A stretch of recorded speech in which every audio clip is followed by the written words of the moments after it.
Hey guys, it's Jeremy. Welcome to 42 Topics. This is the first installment of advice from Jeremy. Now, I'm not a professional, I don't claim to be. Well, sometimes. Most of the ways that I do help people is giving advice, so, I always have an open ear to everybody. If you have anything, just come to me. I always believed that going to a stranger is sometimes a lot easier than going to someone you actually care about, or a friend, family, whatever. I even asked a couple people that asked me some advice. I actually said, it's like, hey, do you mind if I use this in my videos? They said, of course. For them though, I am not going to say their names.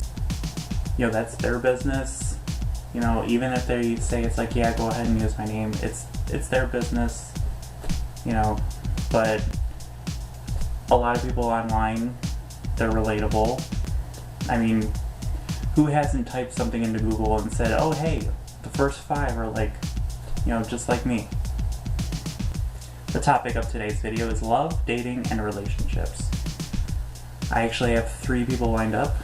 The first one, we're going to refer him as Lonely Guy.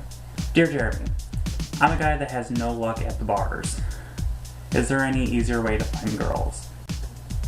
Yes, there is. There's so many ways that you can easily find girls. You don't have to do it at the bar. Personal opinion right here, but you don't always have to go to a bar. Like, I'm not that kind of bar scene. I feel like you'll always see the same type of people at a bar where it's just like, okay, they're pretty much going out to just to drink, or there's some girls that are just looking for attention. Like, I don't want to sound rude or anything, but it happens. One thing which you can do is try online dating, which, as long as you're careful, can actually work out. There's lots of success stories that aren't just made up by the sites. I've even dabbled in online dating. I had a pretty good relationship out of that even though we broke up, we're still friends, actually best friends. So no, you don't have to go to the bars. If you have no luck at the bars, maybe that's not the type of women that you're looking for. What you want to do is find out what are your interests. Like, let's say you like reading, join a book club. Go to the library, see if they have any book clubs.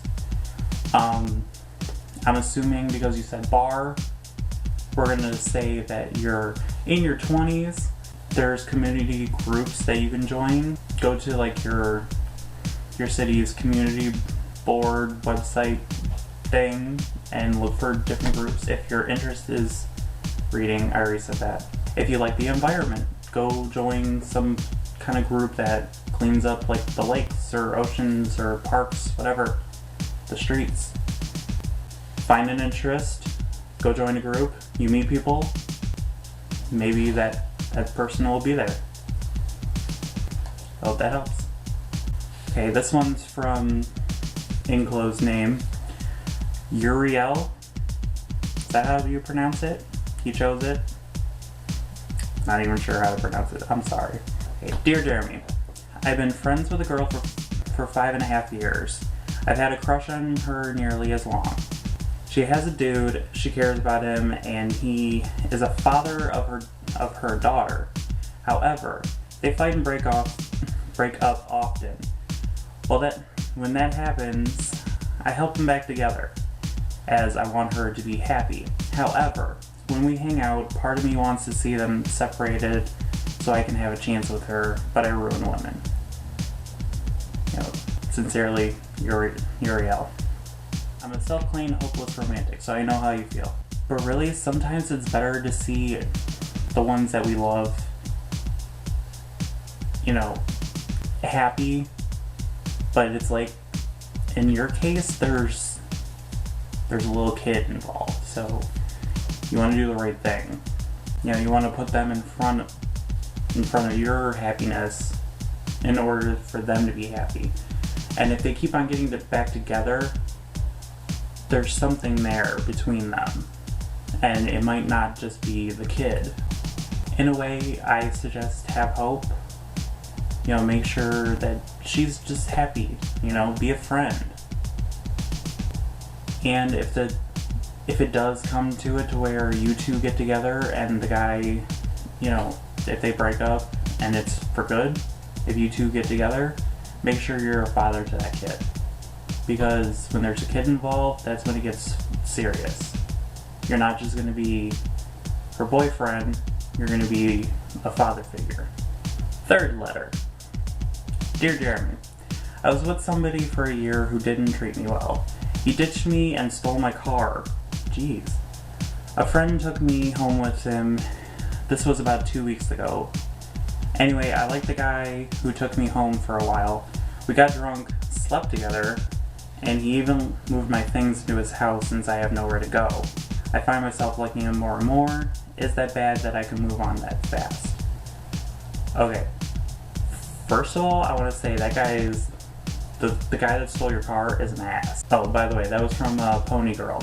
Second of all, I want to say no. Everybody moves on in their own way, in their own time. Sometimes you have to go through the bad experiences to get to the good. It's how life tests you. I would have to say maybe the guy that ditched you was that bad experience, but look what it led into. You like this guy, it seems like you two are doing really well. You guys like each other. I mean, maybe this is your silver lining. So no, I really don't think it's bad that you moved on this fast. If anything, it's a good thing that you moved on from that asshole. Excuse my language. You know, I can go on hours and hours talking about each one of these letters and talking to these people one-on-one like forever, but I hope, you know, not just them, but you guys that are watching this can relate to them, and hopefully I'm helping more people out with this. One of the reasons that I wanted to start doing these was I want to help people. You know, advice is my way of helping the world. So comment, message me, tweet us at 42 Topics, or even tweet me at my personal Twitter, OnyxPear. Ask for advice. If you want it to be anonymous, just message us. It's completely fine. So, I'm going to wrap this up. I've been Jeremy.